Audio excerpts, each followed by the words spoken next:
Dissolve AgCl still remaining, अगर आपको मैं दिखा पा रहा हूं तो वो दिख रहा होगा, ठीक है।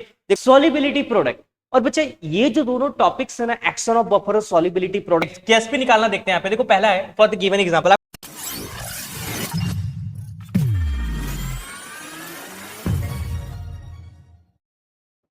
हेलो बच्चों, कैसे हो आप सभी लोग। आई थिंक आप अपनी लाइफ में बहुत ही मस्त होंगे, रेडिएट प्रैक्टिकल्स को जरूर वॉच आउट करेंगे। सो बच्चों मैं आपको बता दूं कि आपका जो 12th केमिस्ट्री का चैप्टर नंबर 3 का आयनिक इक्विलिब्रिया का बच्चा 6 पार्ट ऑलरेडी मैंने कंप्लीट कर दिया है। सो आज हम देखेंगे अपना 7 पार्ट, और 7 पार्ट में बच्चे हम एक्शन ऑफ बफर और जो दूसरा टॉपिक जो बहुत ही ज्यादा इंपॉर्टेंट है बच्चा, वो है हमारा सॉल्युबिलिटी प्रोडक्ट। और बच्चे ये जो दोनों टॉपिक्स है ना, एक्शन ऑफ बफर और सॉल्युबिलिटी प्रोडक्ट्स, ये दोनों बच्चों को समझ में नहीं आता है, ठीक है। क्यों नहीं समझ में आता है? क्योंकि उनको जो वे ऑफ लर्निंग उनको बताया जाता है, वो चीजें थोड़ा सा उनको उनके माइंड में डिफरेंस पैदा कर देती है, जिसकी वजह से उनको थोड़ी सी डिफिकल्टी महसूस होने लगती है, और फिर ये थोड़ा सा जो ये इंपॉर्टेंट टॉपिक है वो उनके हिसाब से रह जाता है। ओके, तो आज हम ये दोनों टॉपिक्स को देखने वाले बच्चा, और बहुत ही इंपॉर्टेंट से इसके ऊपर जितने भी न्यूमेरिकल्स आएंगे वो भी हम करेंगे, क्योंकि 2 से 3 मार्क्स के बफर के ऊपर न्यूमेरिकल्स, और ये जो है सॉल्युबिलिटी प्रोडक्ट्स के ऊपर क्वेश्चन तो आपके नीट जेई वगैरह में, जेई वगैरह में भी आपके आते हैं। चलो स्टार्ट करते हैं आज का हमारा जो इंपॉर्टेंट टॉपिक है। पहले हम देखेंगे एक्शन ऑफ बफर सॉल्यूशन। चलो बच्चा स्टार्ट करें हम लोग। देखो बफर के बारे में ऑलरेडी मैंने तुमको बताया था कि बफर क्या होता है। बफर क्या होता है बताओ फटाफट बोलो। बफर बच्चा ऐसा सॉल्यूशन है जिसको अगर हम किसी भी सॉल्यूशंस में ऐड कर दे, तो अगर हम उस सॉल्यूशंस के अंदर चाहे एसिड डाले चाहे बेस डाले, ठीक है, उस सॉल्यूशंस के पीएच में ड्रास्टिक चेंज नहीं होता है, क्योंकि वो बफर उसको रोक देता है। आज हम उसी का मैकेनिज्म देखने वाले कि ये जादुई सॉल्यूशन ऐसा कैसे कर पाता है। ओके, स्टार्ट करते हैं अपना पहला टॉपिक। चलो देखते हैं यहाँ पे कि बफर ऐसा कैसे कर पाता है,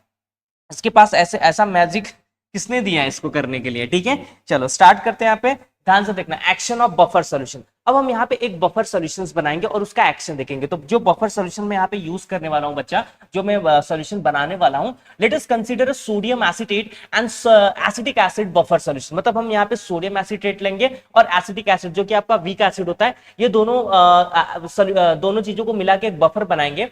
Here, sodium acetate is the strong electrolytes and dissociate completely in the water and producing large concentration of acetate ion like CH3COO minus, ठीक है। अगर आपको यहाँ पे नहीं दिख रहा होगा तो CH3, मैं आपको इसका रिएक्शन भी दिखाऊंगा, मैं आपको इसका रिएक्शन दिखाऊंगा। मान लो अगर आपके पास क्या है, सोडियम एसीटेट है, CH3COO, ये हो गया सोडियम और ये हो गया एसीटेट। अगर आप इसको ना डिसॉल्व करते हो, ठीक है, वाटर में अगर आप इसको डिसॉल्व करते हो तो ये कंप्लीटली डिसोसिएट हो जाता है और ये बनाता है CH3COO माइनस और Na+ बनाता है।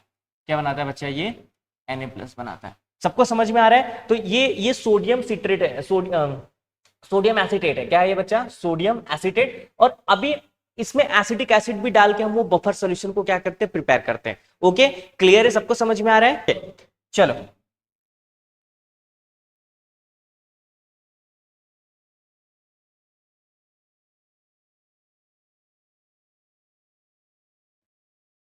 ओके, चलो अब देखते हैं यहाँ पे, ध्यान से सुना।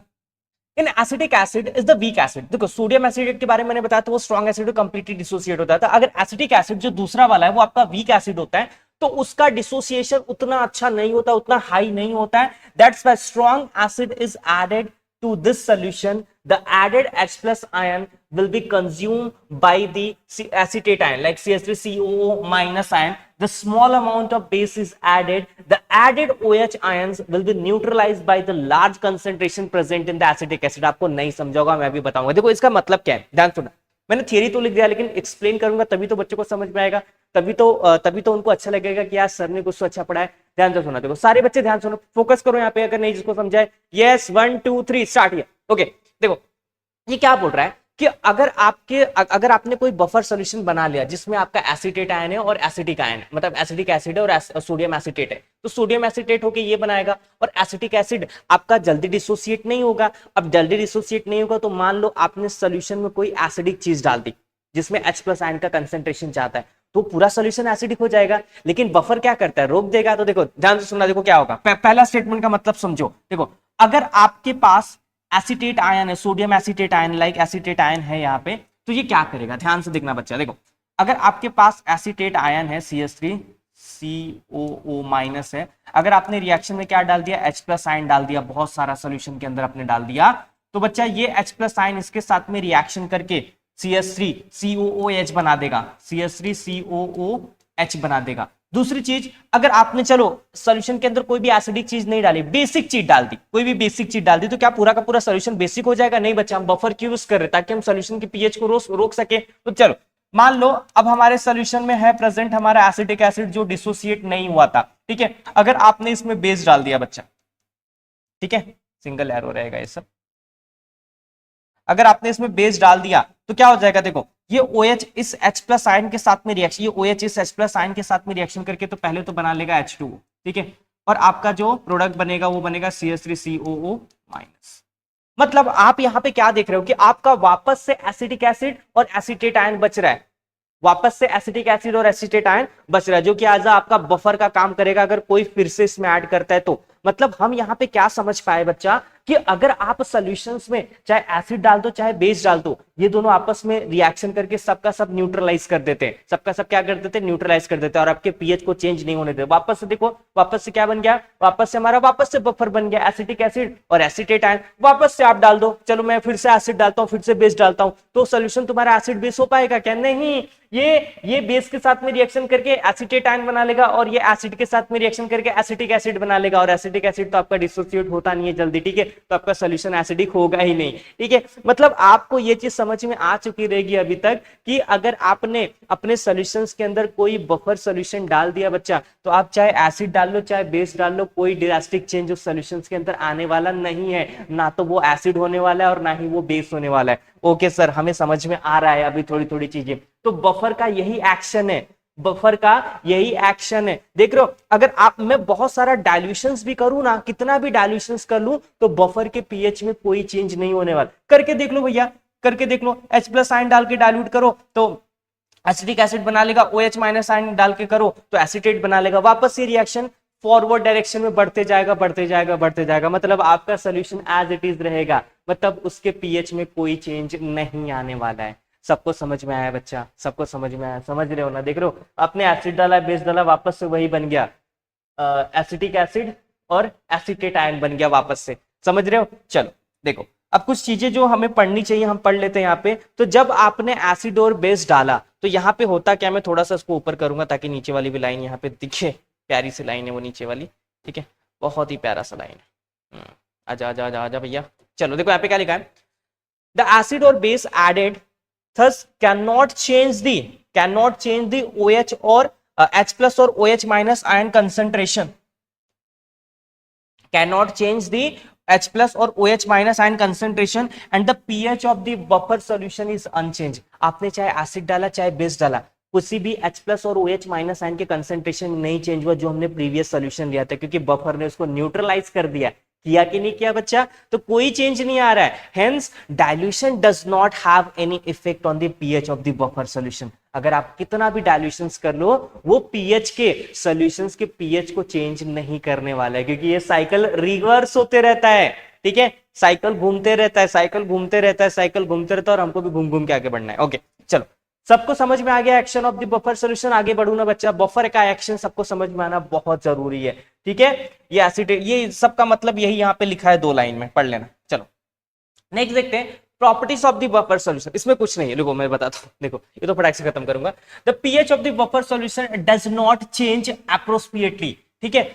कभी किसी भी सॉल्यूशंस का अगर आपने बफर डाल दिया उसके अंदर तो उसका पीएच चेंज नहीं होने वाला है, ठीक है, ज्यादा चेंज नहीं होता है by adding a small amount of either strong acid और स्ट्रॉन्ग बेस। चाहे तो आप देखो प्रीवियस में मैंने एसिड और बेस ऐड किया था, अगर आपने स्ट्रॉन्ग एसिड और स्ट्रॉन्ग बेस ऐड किया है तो, अगर आपने उसका डाइल्यूशंस किया है तो, चाहे आप उसको बहुत सारे टाइम तक कीप करके रखोगे तो पर भी उसका सोल्यूशन का पीएच चेंज नहीं होने वाला है अगर आपने बफर डाल दिया है तो।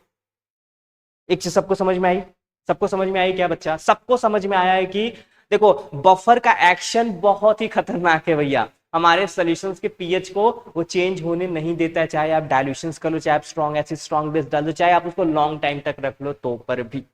ओके सर, समझ में आया प्रॉपर्टीज? आगे बढ़ो, आगे बढ़ता हूं भैया। यहां से देखो, अगला है एप्लीकेशंस ऑफ बफर। बफर कहां यूज होता है? तो बच्चा इसमें से क्वेश्चन आता है एग्जाम में, और आपका हक बनता है कि इस चैप्टर्स को पढ़ के लो, और आपका एक और हक बनता है और मेरा भी हक बनता है कि आप इस वीडियो को लाइक कर देना, चैनल को जरूर सब्सक्राइब कर लेना और लोगों के साथ में शेयर कर देना।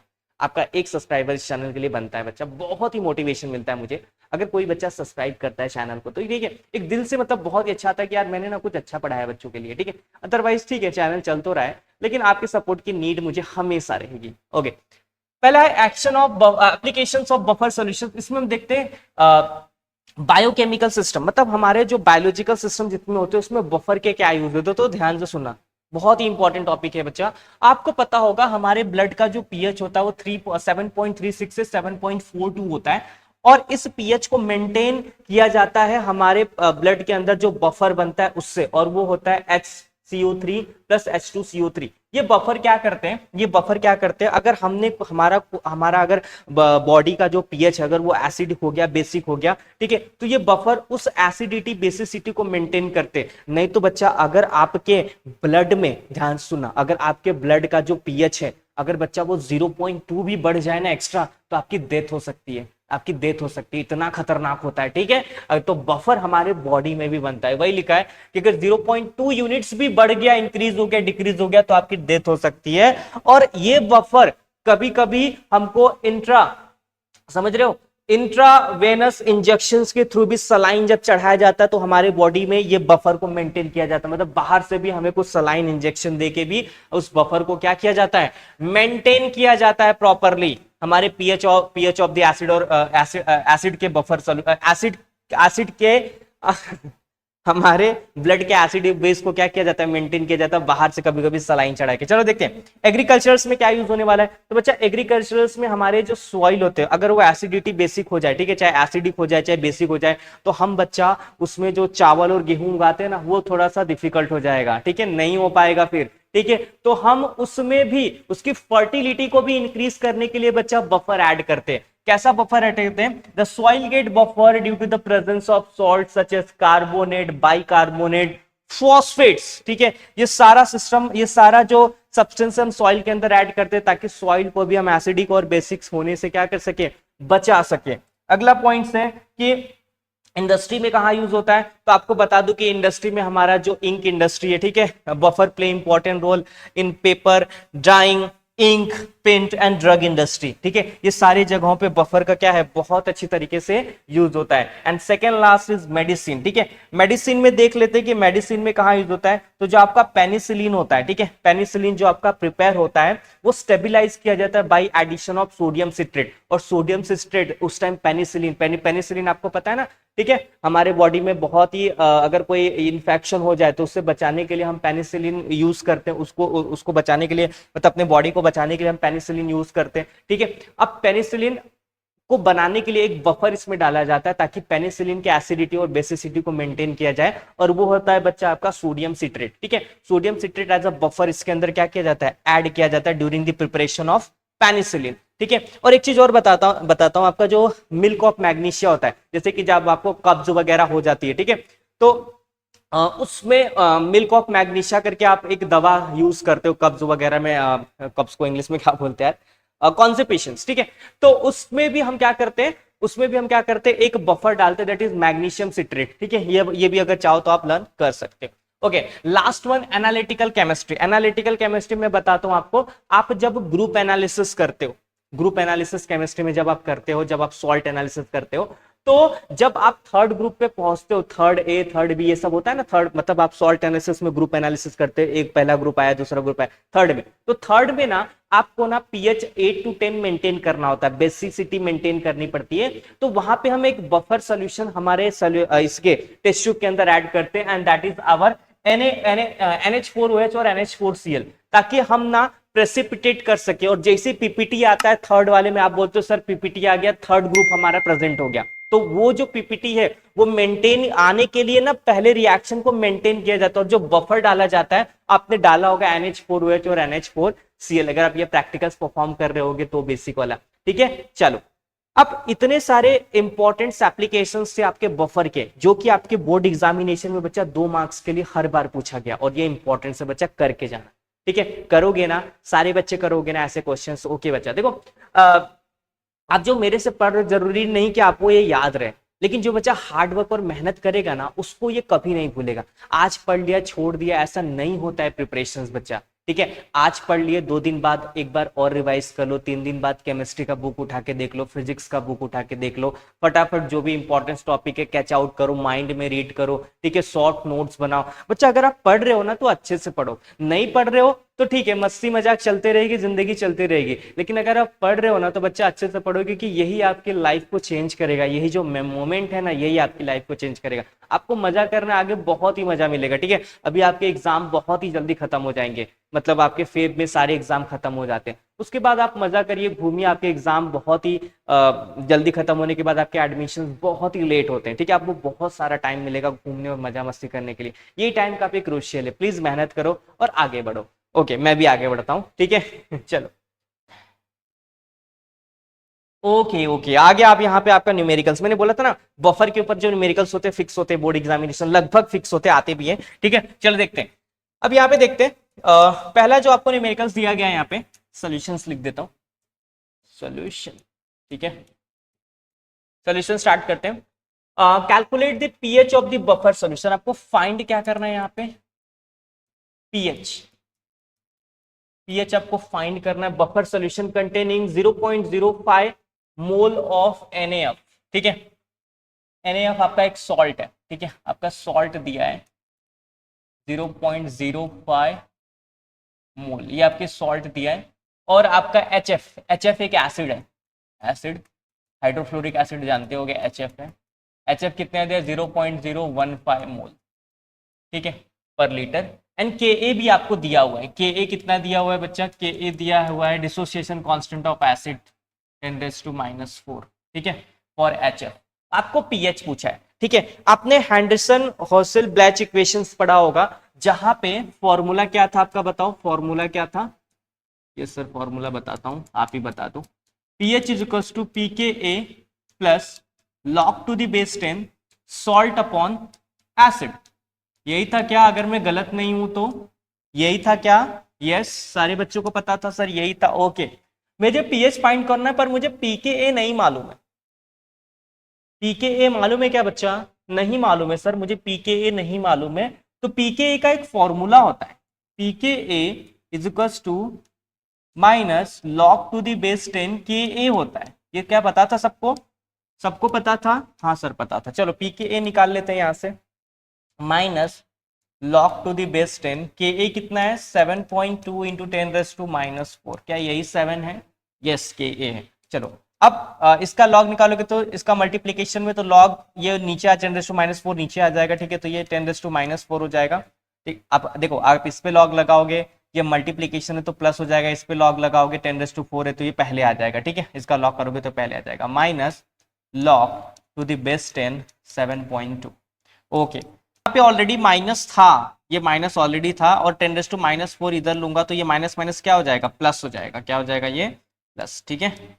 ऑलरेडी यहाँ पे एक माइनस और 10⁻⁴ नीचे आएगा तो ये प्लस हो जाएगा। चलो 4 माइनस log 10 का 7.2, मतलब सॉरी log का log 7.2 देखना है आपको, तो 7 के बाद पॉइंट है, मतलब एक डिजिट के बाद पॉइंट है, तो log में क्या करता है, जितने डिजिट के बाद पॉइंट आता है उतना आपको उसमें से 1 माइनस करना होता है, तो मेरा 1 डिजिट के बाद पॉइंट है, तो 1 - 1 क्या हो जाएगा 0। अब 72 का मैं देखता हूं मुझे कितना मिलता है, ये देखो 72 का 0 में 85 73 85 73 85 73, अब आपको ये माइनस करना है, ठीक है, चलो माइनस कर लो इसको, कैसे माइनस करोगे भैया, 4 0.8573, ठीक है, माइनस करते हैं, 10 में से 7 और 9 2 4 1.3, तो कितना आ जाएगा 3.1427, ठीक है,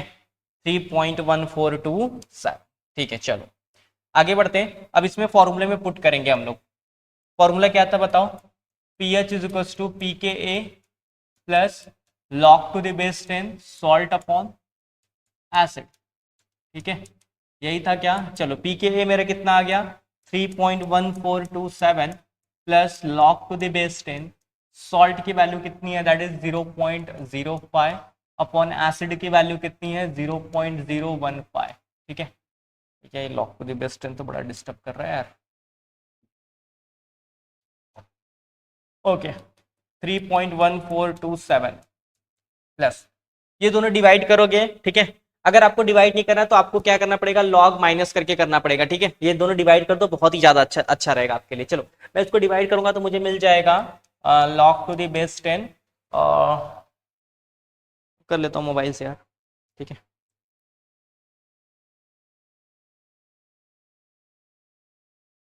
zero point zero five divided by 0.015, ये आ जाएगा 3.33, 3.33333333, बहुत सारा 3 आ जाएगा, ठीक है। चलो अब करते हैं 3.14727 प्लस 1 नंबर के बाद पॉइंट है तो 0.33 का 3 में देखो कितना है, 33 का 3 में, 33 का 3 में, 33 का लॉग देखना है आपको, ठीक है, एंटी लॉग नहीं देखना है। 33 का 3 में, 33 का 0 1 2 3 22 52 24 52 24 52 24, चलो दोनों को ऐड कर दो, कितना आ जाएगा भाई बताओ।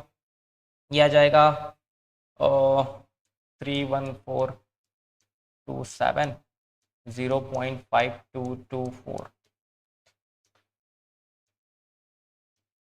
11 2 2 4 1 5 4 2 6 6 6 3 3.6657, पीएच कितना आ जाएगा इसका, 3.6657, ठीक है। हाँ ओके, ठीक है, सबको समझ में आ रहा है ये। तो this is the our pH, ठीक है, यही हमारा क्या हो जाएगा, पीएच, ठीक है। सबको समझ में आया, ओके। ये प्रॉब्लम्स बहुत इजी था, आप इसको कर सकते हो। चलो नेक्स्ट प्रॉब्लम्स की तरफ मूव करते हैं। यहाँ पे अगला प्रॉब्लम्स क्या हमारा, अब ये भैया तो आपको करने आना चाहिए, मुझे तो नहीं लगता कि आपको ये हार्ड लगेगा। सॉल्यूशंस क्या है, पीएच आपको कैलकुलेट करना है, पीएच आपको कैलकुलेट करना है। अब the buffer solution containing given क्या क्या दिया है, वीक बेस, वीक बेस आपको दिया है, बेस, वीक बेस BOH आपको दिया है, कितना दिया हुआ है, दैट इज 0.1 मोल, ठीक है। And moles of salt, salt भी आपको दिया है, सॉल्ट कितना दिया है, 0.2 मोल, ठीक है। बेस दिया है, सॉल्ट दिया है, सॉल्ट, ठीक है। अब के की वैल्यू आपको दी हुई है, के इज टू कितना है, के बी की वैल्यू है ये शायद, क्योंकि बेस है ना, तो डिसोसिएशन कांस्टेंट ऑफ बेस आएगा इनटू 10⁻⁻⁵, ठीक है। फाइंड क्या करना है, पीएच मुझे फाइंड करना है, पीएच।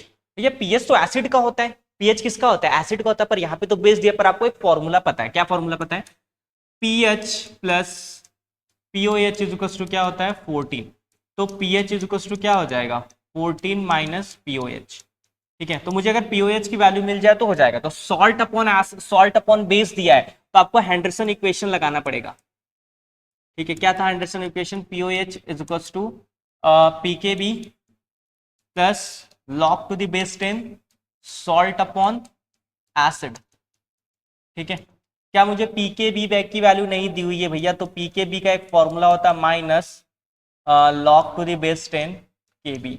सबको ये फॉर्मूला पता है कि नहीं, log to the base 10, Kb का वैल्यू कितना है, 1.8 इंटू 10⁻⁻⁵, ठीक है। -5 को इधर लोगे, मतलब ये लॉग लगाओगे सब जगह, सब जगह लॉग तो ये प्लस में हो जाएगा, -5 को इधर लेगो तो -5 माइनस क्या हो जाएगा, प्लस हो जाएगा। अब क्या हो जाएगा, ठीक है, ये प्लस हो जाएगा, प्लस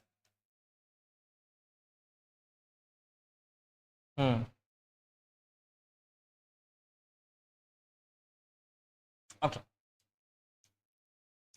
ये माइनस सबके साथ में, ठीक है। तो ये नीचे आ जाएगा, ये माइनस इधर चले जाएगा तो माइनस, ठीक है। ये लॉग कितना निकालोगे, 1.8, लॉग में हमेशा 1 के बाद पॉइंट है, तो 1 माइनस 1 क्या हो जाएगा, 0, ठीक है। पॉइंट, क्योंकि हमेशा जितने के बाद पॉइंट रहेगा उतना आपको माइनस करना होगा। 18 का देखोगे, 18 का लॉग देख लोगे यार, मुझे मालूम है आप, 18 का 0, 25 53, चलो ये आपको माइनस करना पड़ेगा, ठीक है। तो माइनस करोगे तो 10 में से 7, 4 4, और ये आ जाएगा 7.4, 4.7444, ठीक है। ये आ जाएगा पीकेबी, पीकेबी आ गया। अब रख दो इक्वेशंस में, यहाँ पे इक्वेशंस में रखना शुरू कर दो आप, ठीक है। मैं इसको थोड़ा सा नीचे लिख देता हूँ।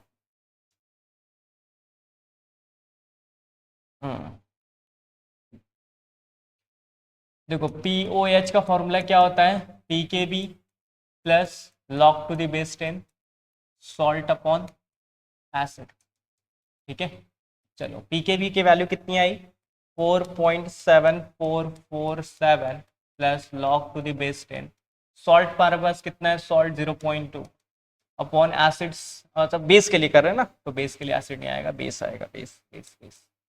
ये फॉर्मूला किसके लिए लग रहा है, बेस के लिए लग रहा है, तो बेस की वैल्यू कितनी आएगी, BOH कितना दिया, 0.1।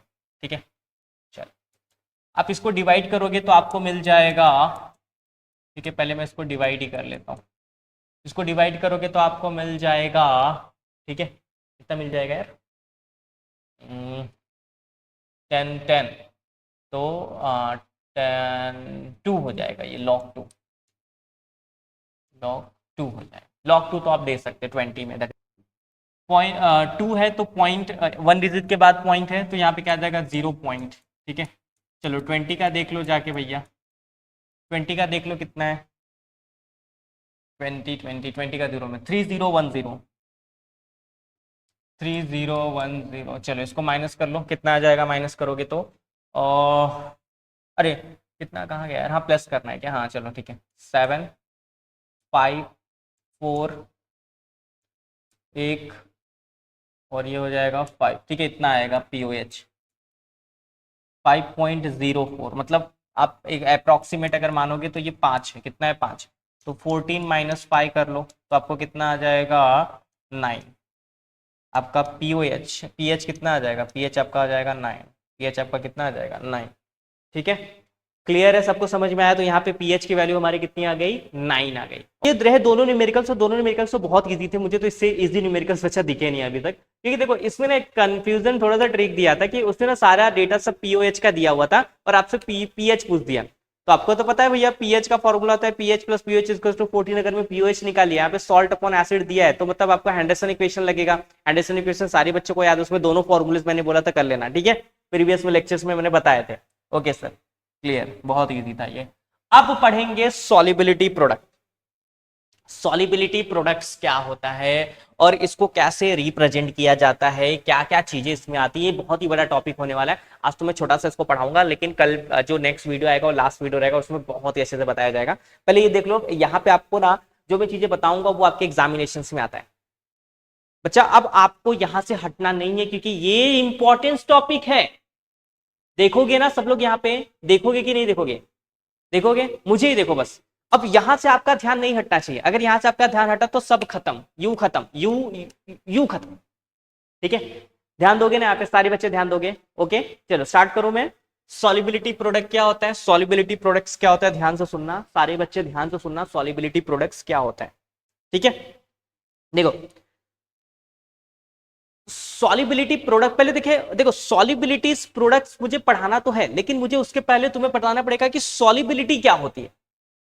सॉल्युबिलिटी क्या होती, तो अगर तुम किसी भी कोई भी अमाउंट लेते हो ग्राम को और उसको किसी भी लीटर में डिसॉल्व करते हो तो वही आपकी सॉल्युबिलिटी हो गई। मैंने 10 ग्राम लिया और उसको 1 लीटर में डिसॉल्व कर दिया तो वही हमारा क्या हो गया, सॉल्युबिलिटी। और मैं ये पढ़ाऊंगा क्या है, लेकिन पहले थोड़े थोड़े चीजें मुझे बताने तो फिर हम सॉल्युबिलिटी प्रोडक्ट्स पे पहुंचेंगे।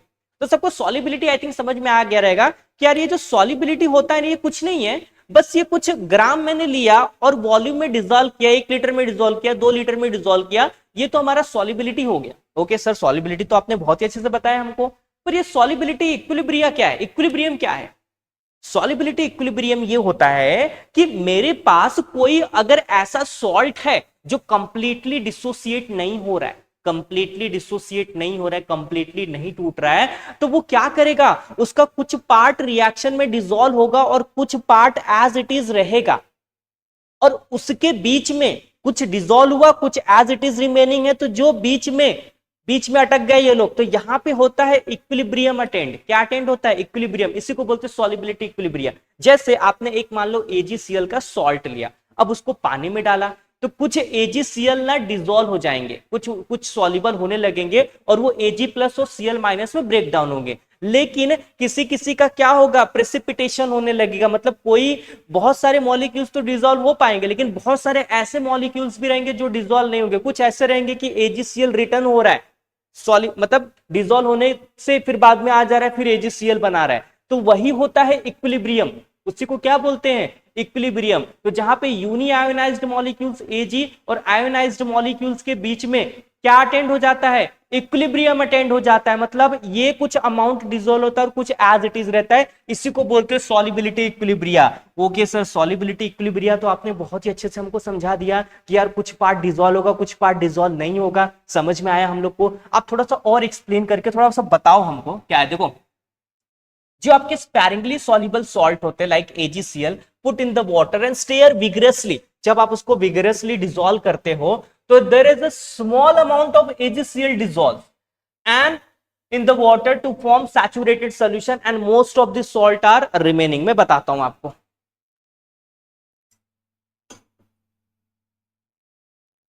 देखो, ये मैंने वाटर लिया और मान लो मेरे पास इसमें जो छोटा छोटा जो दिख रहा है वो AgCl है, सॉल्ट है, मैंने डाला और उसको विगरसली क्या कर रहा हूं? सेक कर रहा हूं, सेक कर रहा हूं, सेक कर रहा हूं, सेक कर रहा हूं, सेक कर रहा हूं। ठीक है, अब AgCl का जो सॉल्ट था कुछ मान लो इसमें डिसॉल्व हो गया और वो अपने सैचुरेशन पॉइंट पे पहुंच गया। मतलब अब आप जितना डालोगे वो डिसॉल्व नहीं होगा। ठीक है, देख लो इसमें कुछ धुंधला धुंधला कुछ प्रेसिपिटेशन कुछ बचा हुआ है, मतलब वो पूरी तरीके से डिसॉल्व नहीं हुआ। तो ये होते स्पैरिंगली सॉल्युबल सॉल्ट, मतलब जो अच्छे से डिसॉल्व नहीं होते, जिसमें कुछ अनडिसॉल्व AgCl स्टिल रिमेनिंग। अगर आपको मैं दिखा पा रहा हूं तो वो दिख रहा होगा। ठीक है, देखो ये कंप्लीटली अगर ऐसा लिक्विड बन जाता ना, प्योर एकदम कुछ है ही नहीं इसमें, तो इसको बोलते कंप्लीटली डिसॉल्व। ये स्पैरिंगली सॉल्युबल है। कुछ यहाँ पे AgCl के आयंस, AgCl के सॉल्ट स्टिल रिमेनिंग है, नहीं डिसॉल्व हो रहे, अपने सैचुरेशन पे पहुंच चुके, अब नहीं डिसॉल्व होगा बच्चा, अब मैं थक चुका हूं, अब मैं नहीं डिसॉल्व होऊंगा। ठीक है, तो अगर कुछ ही डिसॉल्व हुए तो ये अपने डायनामिक इक्विलिब्रियम पे पहुंच जाएगा। मतलब अब AgCl नहीं टूटेगा, अब AgCl नहीं टूटेगा। तो वही लिखा है कि the dynamic equilibrium exist between AgCl and the dissolve ion, मतलब Ag plus and Cl minus in the solution. तो this is called as what? Equilibrium, and its total is called as what? Equilibrium, solubility equilibrium. ठीक है, देखो ध्यान से, देखो अगर मैं एक एग्जांपल लेता हूं, if I will take the example, ठीक है, एग्जाम्पल लेता हूं, तो मान लो हमारे पास AgCl है, ठीक है, और वो Ag टूटेगा Ag प्लस में प्लस Cl माइनस। लेकिन मैंने यहाँ पे एक इक्विलिब्रियम का साइन लगाया, तो यहाँ पे क्या है? यहाँ पे ये है कि जो आपका AgCl है वो टोटली Ag प्लस Cl पे नहीं कन्वर्ट हो रहा है, यहाँ पे डायनामिक इक्विलिब्रियम स्टैब्लिश्ड हो जा रहा है। मतलब ये AgCl इसमें भी हमारे रिएक्शंस में, हमारे सॉल्यूशंस में, हमारे बीकर में प्रेजेंट रहेगा और कुछ टूट के भी जाएगा। तो इसी इक्विलिब्रियम को हम लोग बोलते हैं सॉल्युबिलिटी इक्विलिब्रियम। क्या बोलते हैं बच्चा इसको? यस सर, अब हमें समझ में आ गया कि this is called as what? Solubility equilibrium. Okay sir, आगे बढ़ो अब उसको। अगर मैं इसका डिसोसिएशन कांस्टेंट लिखने जाऊं तो कैसे लिखेंगे इसका डिसोसिएशन कांस्टेंट? ठीक है, at equilibrium dissociation constant is, at equilibrium dissociation constant is. कैसे करोगे डिसोसिएशन कांस्टेंट, कैसे लिखोगे? डिसोसिएशन कांस्टेंट मैंने बताया था कैसे लिखोगे। तो K is equals to product upon reactant. Product हमारा क्या है? Ag प्लस Cl माइनस, ठीक है, और रिएक्टेंट हमारा क्या है? AgCl। ठीक है, रिएक्टेंट हमारा क्या है? AgCl। ये मैंने सॉलिड में लिया था, अब ये मेरा एक्वस में हो गया और ये भी मेरा किस में हो गया? एक्वस में हो गया। ठीक है सर, इतना समझ में आया हमको, आगे बताओ, आगे बताता हूं। देखो, अब आपका जो AgCl है वो कंप्लीटली डिसोसिएट हो रहा है क्या? टूट रहा है क्या? नहीं भैया, कुछ हमारे पास बच रहा है, कुछ है, तो हम उसको कांस्टेंट ले लेंगे। क्या ले लेंगे बच्चा? उसको कांस्टेंट ले लेंगे। ठीक है, तो हम लिखेंगे यहां पे कि most of AgCl not dissociated,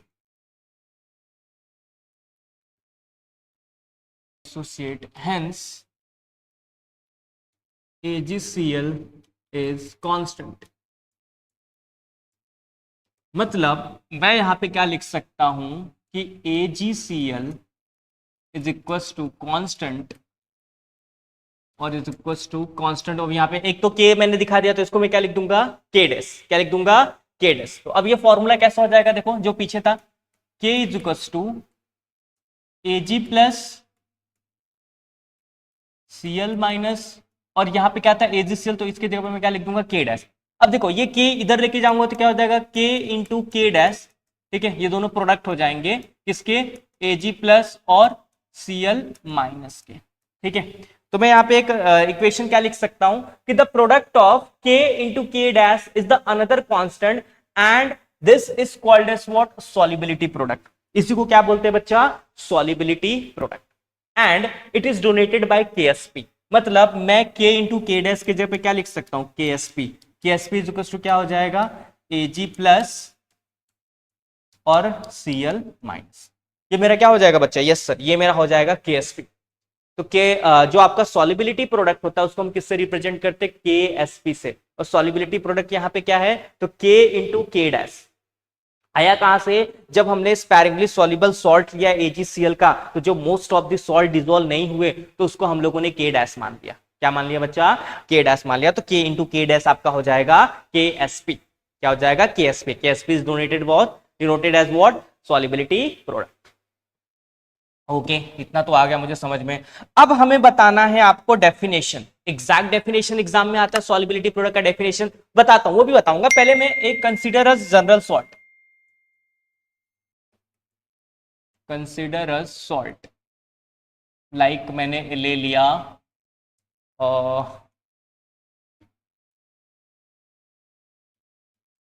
AXBY।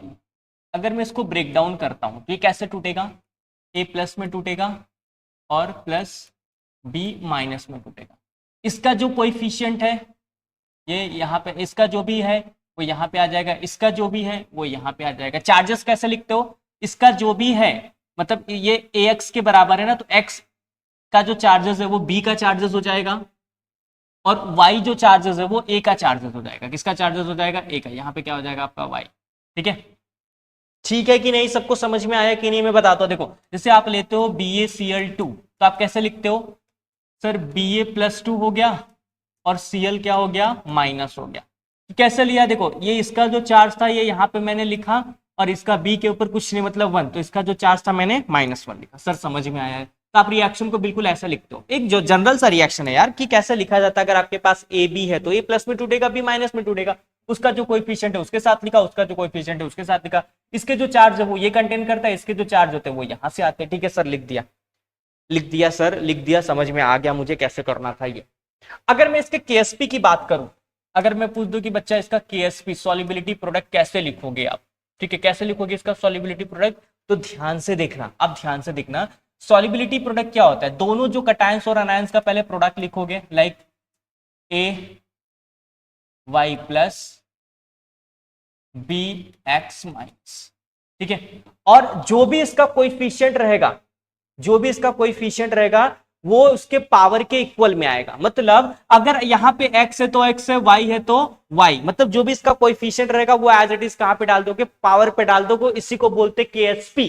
क्या बोलते बच्चा, इसी को KSP। जो भी इसका कोएफिशिएंट रहेगा वो तुम्हारे इक्वल रहेगा उसके पावर के। किसके पावर के, जो आप ब्रैकेट में डाल के जो कटायंस और अनायंस का पावर लिख रहे हैं वो 2 रहेगा तो 2 लिखो, 4 रहेगा तो 4 लगाओ, 5 रहेगा तो 5 लगाओ। चलो आ जाते हैं अब अपने डेफिनेशंस के ऊपर। डेफिनेशंस देख लेना, बिल्कुल इसी से मिला जुला है। ध्यान से सुनना बच्चा, सारे बच्चे ध्यान से देखेंगे। अब आ गया टाइम बच्चा, लेक्चर खत्म कर दूंगा पर इसको देख लो, इसके बाद लेक्चर पक्का खत्म कर दूंगा, लेकिन पहले इसको देख लो, ये इंपॉर्टेंट बच्चा। लिख दूं क्या यार, ये लो IMP प्यारा सा दिल भी बना दिया, ठीक है। अब तो देख लो, ठीक है, देख लो।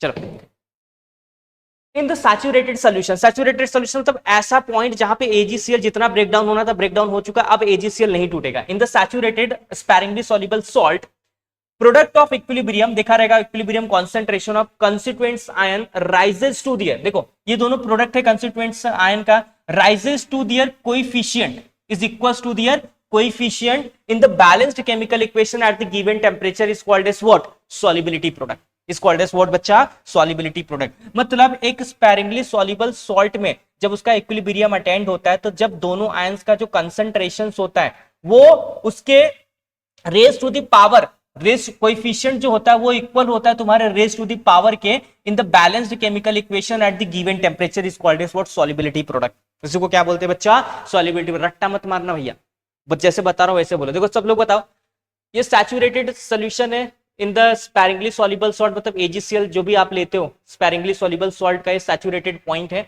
जहां पे इक्विलिब्रियम स्टैब्लिश्ड होता है। मान लो देखो ये AgCl मैंने लिया बच्चा, तो ये कैसे टूटा, Ag प्लस में प्लस Cl माइनस में। अगर आप इसका KSP लिखते हो, KSP लिखते हो तो Ag का कितना आएगा प्लस, इसका पावर कितना, इसमें कोएफिशिएंट कितना है 1 है, तो इसका पावर भी कितना आ जाएगा 1 प्लस Cl का कितना है, यहाँ पे क्या है पावर, मतलब यहाँ पे कोएफिशिएंट कितना, कुछ नहीं मतलब 1, तो यहाँ पे भी कितना आ जाएगा 1। तो in saturated solution for sparingly soluble salt the product is on equilibrium. ठीक है, जो भी प्रोडक्ट आता है वो तुम्हारे इक्विलिब्रियम पे होता है, और इसका जो कंसंट्रेशन होता है, कंसंट्रेशन होता है वो इक्वल होता है raise to the power their coefficient. ठीक है, जो भी पावर आप रेज करोगे वो उसके कोएफिशिएंट्स के इक्वल होता है। किसके इक्वल होता है, वो उसके कोएफिशिएंट के इक्वल होता है eight the given temperature, eight the given temperature. इसी को हम लोग क्या बोलते हैं, सॉल्युबिलिटी प्रोडक्ट। इसको क्या बोलते हैं, सॉल्युबिलिटी प्रोडक्ट। चलो एक बार और मुझे बताओ, एक बार और मुझे बताओ कि जो आप स्पैरिंगली सॉल्युबल सॉल्ट लेते हो एट सैचुरेशन पॉइंट पे, तो उसका जो ये होता है क्या बोलते हैं, उसके जो कंस्टिट्यूएंट्स आयन होते हैं, वही जो कोएफिशिएंट होता है, जो उसका कोएफिशिएंट होता है, जो भी इसका कोएफिशिएंट होता है वो इक्वल होता है तुम्हारे रेज टू द पावर के। किसके इक्वल होता है, रेज टू द पावर के at given equilibrium conditions, at the given equilibrium condition and temperature is also. यहाँ पे टेम्परेचर काफी बेनिफिशियरी है। ठीक है, एट टेम्परेचर सॉल्ट, तो इसी को हम लोग क्या बोलते हैं, स्पैरिंगली सॉल्युबल सॉल्ट। क्या बोलते हैं, अरे इसी को हम लोग क्या बोलते हैं, सॉल्युबिलिटी ऑफ द प्रोडक्ट। क्या बोलते हैं बच्चे, इसी को सॉल्युबिलिटी। एक बार और बताओ मुझे, चलो सारे बच्चे एक बार साथ में हो जाए, एक बार साथ में हो जाए, एक बार साथ में हो जाए। चलो ये देख के ही बोलो चलेगा मुझे कि at a saturation point for a sparingly soluble salt the product are at the equilibrium is power is the raised to the power is equals to its their coefficient, raised to the power is equals to their coefficient। जो भी इसका coefficient रहेगा वो उसके power के क्या रहेगा, equal रहेगा at the equilibrium condition at the given temperature. Is called as what, solubility product. Is called as what, solubility product. बस ये वाला पॉइंट ना याद रखना, इसका जो पावर आएगा ना वो उसके कोएफिशिएंट के इक्वल रहेगा। ये वाला पॉइंट तो आप बच्चा लिख के आना, कोएफिशिएंट के इक्वल रहेगा। जो भी इसका पावर रहेगा वो equal to their respective coefficient, जो भी इसका पावर रहेगा वो equal to their respective coefficient, जो भी इसका पावर रहेगा equal to their respective coefficient. ठीक है, चलो ऐसे नहीं पढ़ा रहा हूं बच्चा क्योंकि इंपॉर्टेंट है। ठीक है, चलो ओके नेक्स्ट केएसपी निकालना देखते हैं। यहाँ पे देखो पहला है फॉर द गिवन एग्जांपल, आप केएसपी खुद निकालोगे, मैं नहीं बताऊंगा, मैं नहीं बताऊंगा, बता देता हूँ यार। चलो देखो पहले तो देखो केएसपी कैसे निकालोगे, केएसपी सॉल्युबिलिटी प्रोडक्ट कैसे निकालोगे, तो कैसे बताया था मैंने, बताओ। जो भी आपका एक्वस में सोल्यूशन है, लाइक क्या है बताओ आपका, यस सर BA है। ठीक है, क्या है, हाँ BA + 2, और ये क्या है SO4 2-, यहाँ पे 2- रहेगा। ये इसका सॉल्युबिलिटी, कोई कोएफिशिएंट है ही नहीं तो पावर रेज आएगा ही नहीं। इसका बताओ केएसपी कैसे करोगे, Ca+2, और देखो ये F है, F तुम्हारा क्या होता है माइनस, यहाँ पे मैंने लिखा नहीं माइनस होता है, लेकिन यहाँ पे देखो कोएफिशिएंट है 2, तो इसका पावर कितना राइज हो जाएगा 2। इसका बताओ, इसका बताने की जरूरत है क्या मुझे यार, केएसपी यार मेरे से मत लिखा और मुझे शर्म आ रही है। ठीक है, क्या हो जाएगा बताओ, Bi+3, और देखो ये सामने है तो क्या हो जाएगा, यहाँ पे पहुंच जाएगा। ठीक है, और दूसरा क्या है S-2 ऊपर है यहाँ पे। ठीक है, और ये 3 कहाँ चले जाएगा, आपका कोएफिशिएंट जो भी रहेगा उसके पावर के इक्वल आ जाएगा। ठीक है, देखो कभी कभी ना आपको केएसपी नहीं पूछ देंगे, ये दे देंगे रिएक्शन, बोलेंगे ब्रेक करके लिखो अपने से, तो कैसे लिखोगे, देखो BiS है ना, तो B+ में ब्रेक होगा, और सल्फर तुम्हारा किस में ब्रेक होगा, माइनस में ब्रेक होगा। चलो देखो चार्जेस कैसे लगाओगे, B+ में होता है, सल्फर तुम्हारा माइनस में। देखो B के लिए किसका चार्ज लोगे 3, और सल्फर के लिए किसका चार्ज लोगे, B वाला बिस्मथ का चार्ज लोगे 2। तो सल्फर के लिए देखो मैंने 2 डाला है, सल्फर किसका चार्ज लेगा, ऐसा है ना, देखो B2S3, तो इसका चार्ज कहां से आएगा ये बताएगा, इसका चार्ज कहां से आएगा ये बताएगा। ठीक है, तो इसको इसमें डाल दो, इसको क्रॉस मल्टीप्लिकेशन कर दो, ये आ जाएगा। इसमें भी सेम वही, तो देखो CaF2, तो Ca+ में टूटेगा F- में, तो इसको इसका चार्ज दे दो दैट इज +2, और इसको इसका चार्ज दे दो, इसके पास तो 1 ही है, कुछ नहीं मतलब 1 है, तो इसलिए देखो फ्लोरीन के ऊपर -1 है। ठीक है, अब सबको केएसपी निकालना आ गया है क्या, केएसपी निकाल लोगे, इसका केएसपी खुद से निकालोगे, मैं नहीं बताऊंगा, मैं नहीं बताऊंगा, मैं नहीं बताऊंगा, मैं नहीं बताऊंगा। ओके ओके, तो ठीक है, ये सब तो चीजें आप देख रहे हो, लेकिन आपको पता होना चाहिए कि सबसे इंपॉर्टेंट टॉपिक्स यही था। तो ये रहा इस वीडियो नंबर 7 का अंतिम पार्ट ही खत्म हो गया यहाँ पे। अब जो लास्ट वाला पार्ट आएगा वो आपके इस चैप्टर का लास्ट पार्ट रहेगा बच्चा। प्लीज एक काम जरूर करना मेरा, देखो अगर आपको ये वीडियो अच्छा लगता है, आपको लग रहा है कि टीचर्स आपके मेहनत कर रहे हैं या फिर मैं मेहनत कर रहा हूँ या फिर सचिन सर मेहनत कर रहे हैं, तो प्लीज इस वीडियो को लाइक कर दीजिएगा। चैनल को तो सब्सक्राइब करना मत भूलिएगा, क्योंकि मैं बोलता हूँ ना आपका एक सब्सक्राइबर मेरे लिए काफी वैल्यूएबल है। तो thank you for watching this video and please do subscribe A to Z Practicals। Thank you.